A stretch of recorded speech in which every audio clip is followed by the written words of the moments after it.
¿Cómo puede un niño convertirse en hombre? Bueno, el niño se puede convertir en hombre a través del tiempo. Primero, en su edad, cuando cumple la mayoría de edad. Pero un niño, un hombre un niño se convierte en hombre cuando es bien educado, cuando sus preceptos cambian a través de la formación. ¿Cómo se supone que deben comportarse los hombres de verdad? Bueno, los hombres de verdad se consideran cuando tienen una manera de conllevarse dentro de la formación y la rectitud de sus preceptos, de forma de educación. ¿Qué significa la masculinidad para ti? Bueno, anteriormente era llevar bien los pantalones en la casa, pero como nosotros fuimos criados en matriarcado, quiere decir que no puede ser, la masculinidad no puede ser sinónimo de superioridad, sino más bien de igualdad, porque tanto el hombre como la mujer tienen los mismos derechos. ¿Cómo se define la masculinidad tóxica para ti? La palabra tóxica dice que la masculinidad tóxica está diciendo que no, o sea, que no es lo que el ser pretende. O sea, si la persona se considera masculino, no quiere decir de que se tiene puede presentar autoridad sobre cualquier cosa, sino que tiene que ejercer como masculino, tiene que ejercer de una manera más especial. Como equitativa, algo Sí, así. exacto, tiene que haber equidad y tiene que haber sí, igualdad de derechos. ¿Cómo te sientes después de recibir el aprendizaje sobre la masculinidad tóxica y por qué?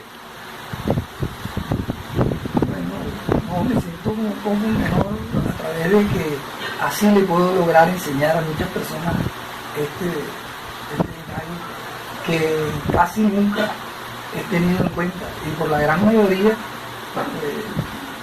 le da lo mismo o les importa poco saber aquello, pero es de gran importancia que la gente sepa que realmente la igualdad de derechos nos hace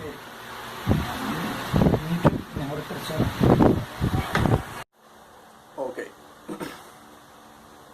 After my dad's opinion, I think that in this world it's not about taking an authority role because you are a man. It's about having respect for the other gender.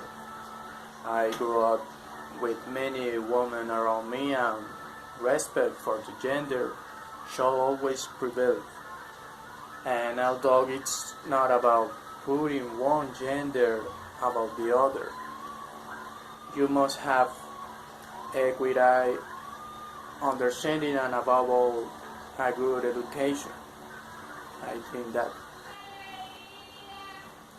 we are all capable of being listened to and having a voice and a vote in any situation. More than masculinity, it's about being human and recognizing that we are all equal and that talking about my feelings doesn't make me less a man. Since a child is born, he must be educated fundamentally based on respect. The reproductive system doesn't define the competence of each other. Like the man, the woman can share many qualities Many qualities such as when talking about soccer or any sport, or even talk about clothes or things like that. I think toxic masculinity is this one that often leads the society to create inequality. Masculinity doesn't define the superiority of men in any sense. I think that being a man is to responsibly take whatever decision I make, to have pants to answer for my actions. For example, I think I have my father as an example who, despite the situation, has been able to respond as an authority at home, recognizing the competence is of each other, whether male or female. I think that.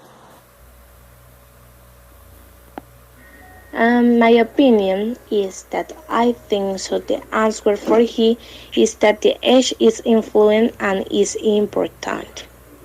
Because when the child becomes a man, his attitude is different, unique and more mature.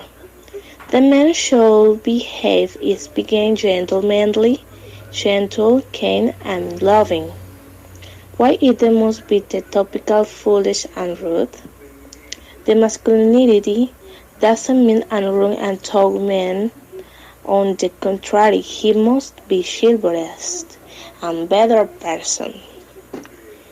The toxic masculinity is what when a man really thinks he is possessive and not fun. I think that the learning or listening about toxic masculinity is knowing how to distinguish it and create awareness of what a man really is. Thank you very much. My opinion it is the problem with toxic masculinity is that they are taught from childhood. Do you remember that you were taught not to cry? Or were you told that you must love football about all easy? What if you like art classes or dancing? What are you girls? And that's really not true. A man can be whatever he wants to be. From a great American player to a great artist, and that has nothing to do with his sexuality. The man can be masculine without having to have as many stereotypes as he should not cry, or you should not do such a thing. He simply credit that they should be as they are. That does not make them more or less. It just makes it the people, begins of life. About learning toxic masculinity, I feel normal because this is a great controversy that will accompany a strong life.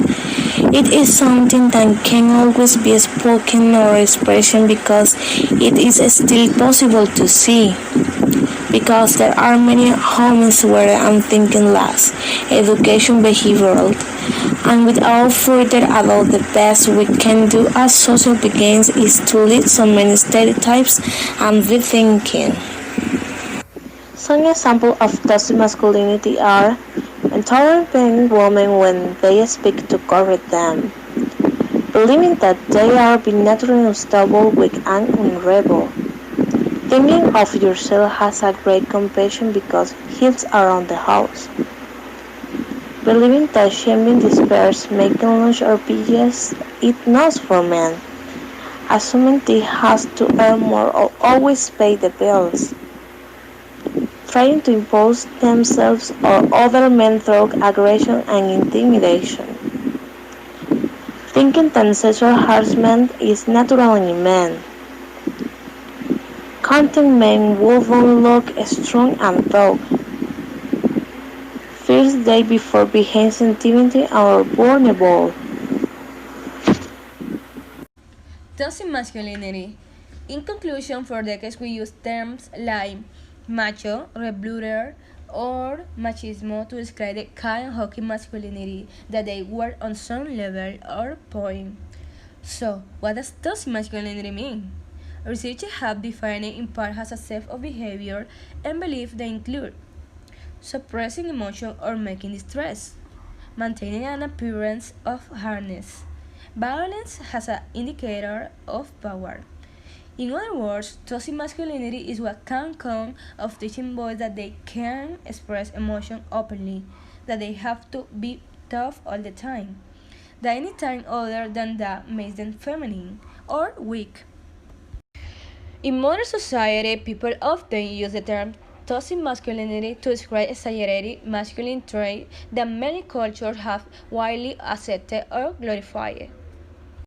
This harmful concept of masculinity also places significant importance of manliness based on strength, lack of emotion, self-sufficiency, dominance, and sexual virility.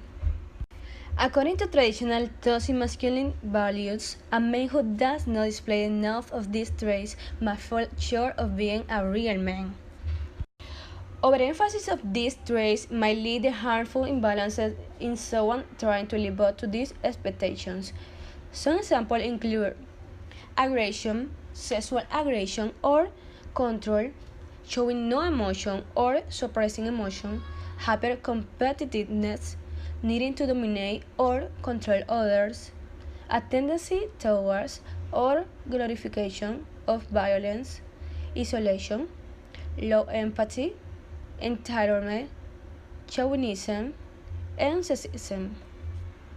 So, in order to really recover from toxic masculinity, one must admit that they have a problem. And that would be the first step.